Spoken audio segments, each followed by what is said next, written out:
मेरी नाम प्रिया है और मैं 19 साल की हूँ।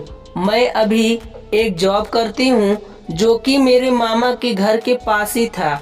मैं जब भी ऑफिस से आती तो मामा के घर रुक जाती।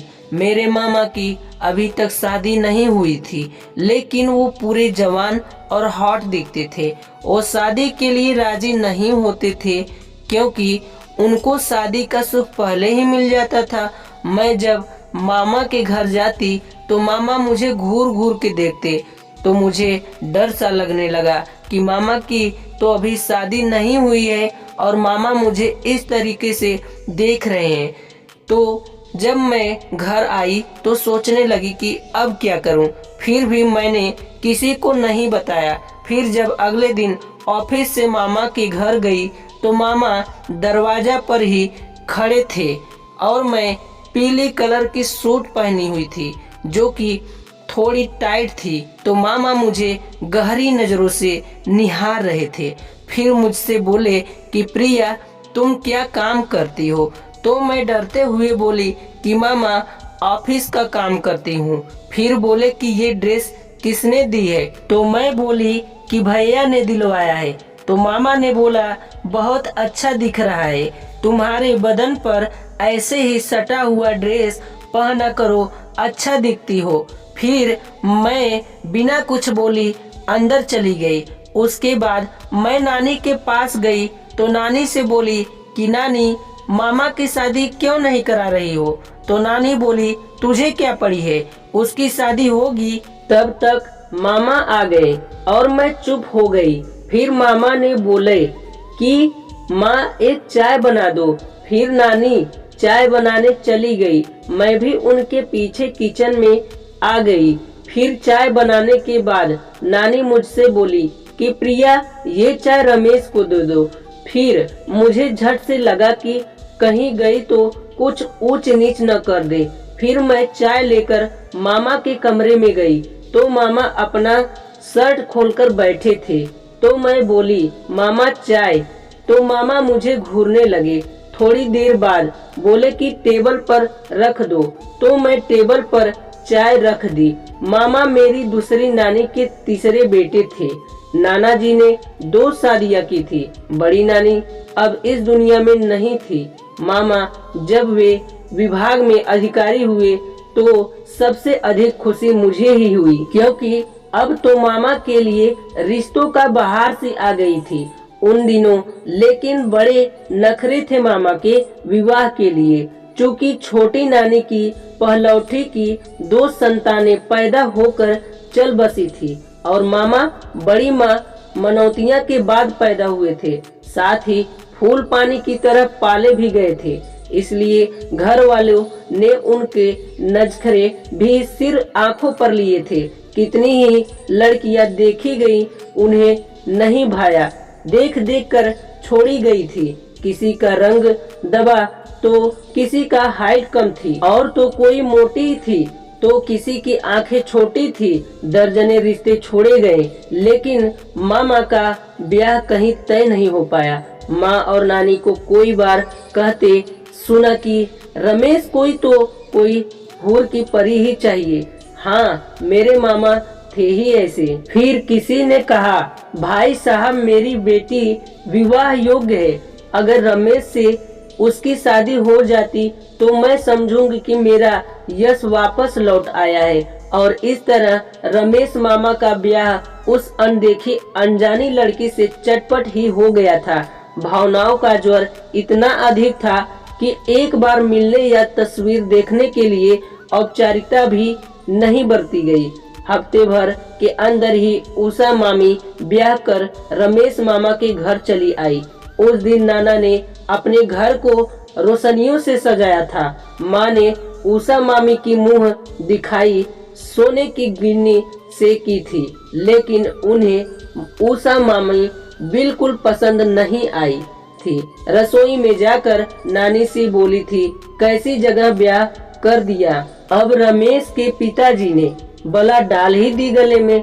लेकिन जब उषा मामी ने ढोलक की थाप पर बोले रे पपीहरा गया तो सभी मंत्रमुग्ध रह गए। मानना पड़ा कि कोयल काली होती है, फिर अगली सुबह ऊपर वाले जीने से रमेश मामा थड़ थड़ करते नीचे उतरे और बरामदे का दरवाजा भड़ाक से बंद करते हुए बाहर चले गए।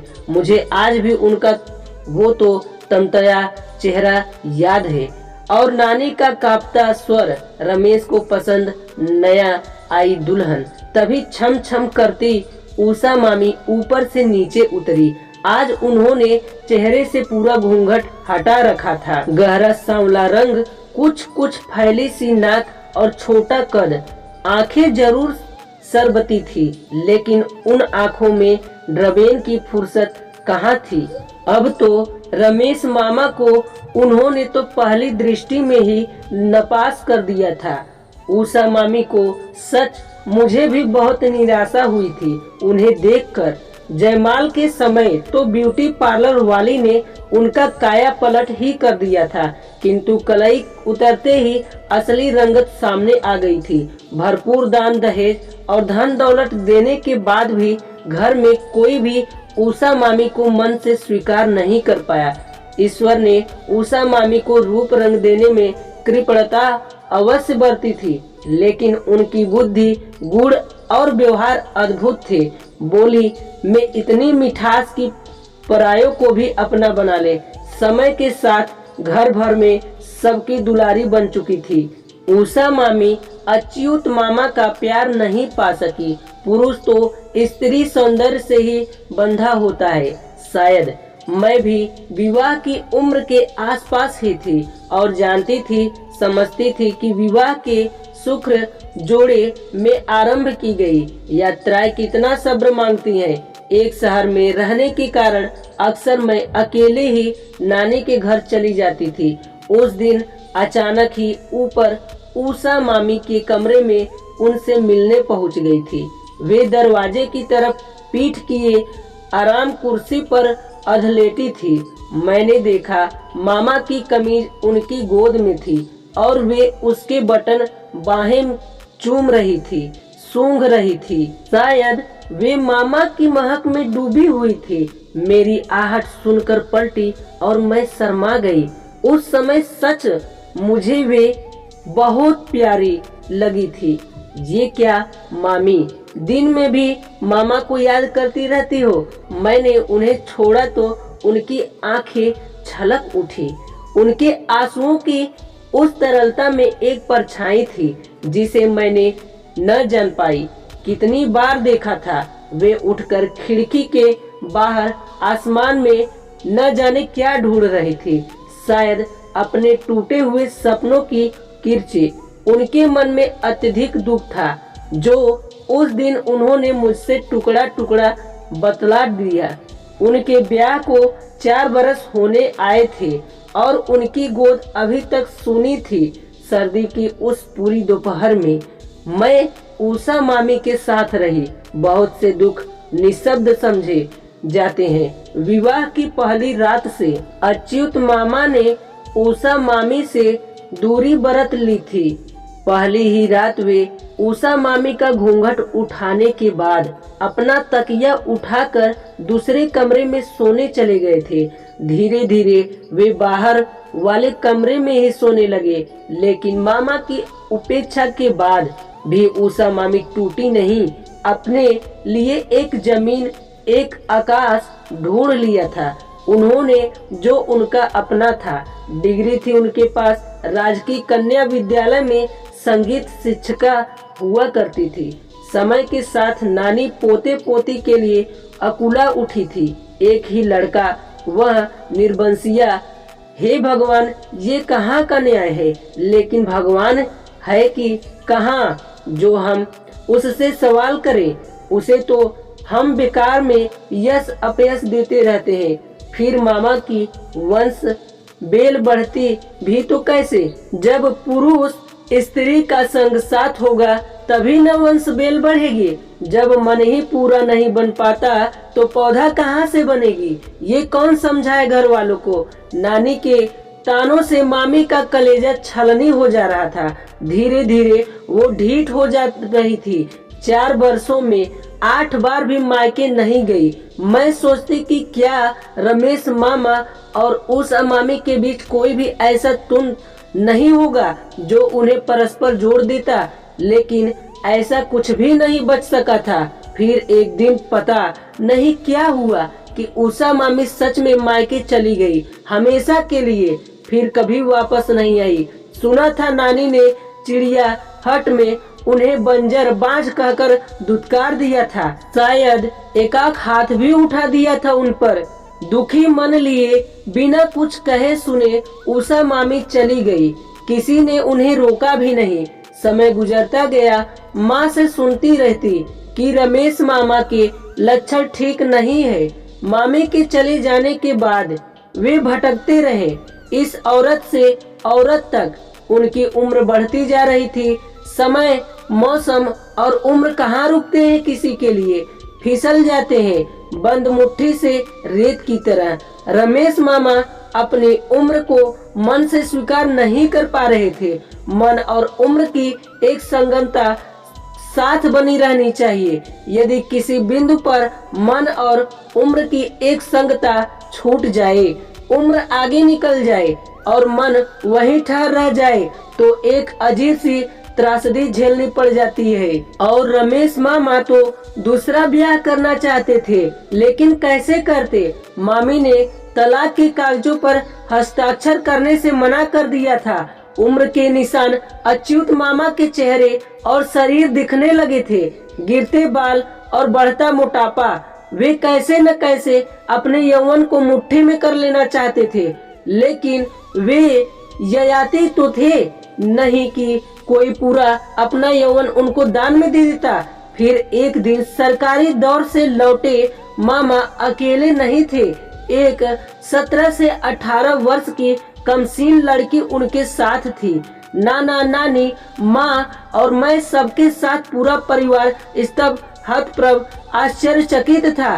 ये अरुंधति है, आज से यह यहीं रहेगी, मेरी पत्नी और आपके घर की बहू बनकर रहेगी। नानी कुछ नहीं बोल पाई थी। धीरे धीरे कुछ दिन बीते। कोई कहता अरुंधति विधवा थी, कोई कहता विधवा नहीं परित्यक्ता थी। जो भी हो, अरुंधति बहुत सुंदर थी। वास्तव में सुदूर गांव में गए अपने दौरे में गरीबी से हारे एक परिवार की कन्या अरुंधति को देखकर अच्युत मामा लट्टू हो गए थे और 4000 रुपए में उसे खरीद लाए थे। अरुंधति के लिए सुख का अर्थ था मन भर खाना और तन भर कपड़ा। फिलहाल अरुंधति को घर में ऐसे ही नहीं रखा जा सकता था। नानी और मामा ने मुझ पर जिम्मेदारी सौंपी थी। गुड्डी इसे कुछ तौर तरीके सिखा। अरुंधति काफी फुहड़ी और मूर्ख थी, लेकिन उसकी व्यवहारिक बुद्धि गजब की थी। 1 महीने में ही उसका काफी कुछ काया पलट कर दिया था हम लोगों ने। इतने दिन नानी ने उसे अपने पास ही रखा। समय की बलिहारी की पता नहीं कैसे उषा मामी ने भी तलाक के कागजों पर दस्तखत करके भिजवा दिए थे। अच्युत मामा के ब्याह का मूर्खता दोबारा निकला। 30 पर रमेश मामा का दोबारा ब्याह का हौसला भी गजब का था। सिर के बचे खुचे बालों को कसकर रंगा था उन्होंने। महंगी शेरवानी, जूतियां, कलगीदार मोर सब कुछ नए थे। अरुंधति भी हाथों में मेहंदी और महावर, भर भर हाथ चूड़ियां और बारीक काम का लहंगा चुनरी पहनकर गजब तैयार हुई थी। उसके माथे की लाल बिंदिया जैसे लपेटे मार रही थी। इस बार ब्याह में कोई धूमधाम नहीं थी। घर के आंगन में ही फेरे पड़ गए। फेरों के बाद मामा ने नई मामी के साथ नानी के पैर छुए। झुककर जैसे ही उठे, सामने ही बरामदे का बड़ा सा आदमकद आईना खिलखिला उठा। उसमें रमेश मामा और अरुंधति का प्रतिबिंब साफ साफ झलक गया। कच्ची कली सी अरुंधति जो अपनी पूरी सुंदरता के साथ बेहद मासूम लग रही थी। दूसरी तरफ तेजी से बुढ़ाते रमेश मामा, जो उम्र में अरुंधति से लगभग दुगने थे, अनियमित दिनचर्या और उठपंग आदतों के कारण वे अरुंधति के साथ कितने बेमेल लग रहे थे। अगणित बार फेशियल और हेयर कलरिंग के बाद भी उनके चेहरे की झुर्रियां स्पष्ट झलक रही थी। आंगन में बैठी मैं साफ साफ देख रही थी कि अच्युत मामा के चेहरे का रंग दिन के दिन बदलती चली गई। उन्होंने अपनी मुट्ठियां बीच में ली थी, उड़ती सी एक नजर सभी पर डाली, एक खाली सी नजर, और हाथ में पकड़ा नारियल पूरी ताकत के साथ आईने पर दे मार डाला। इस प्रकार से यह कहानी यहीं पर समाप्त होती है।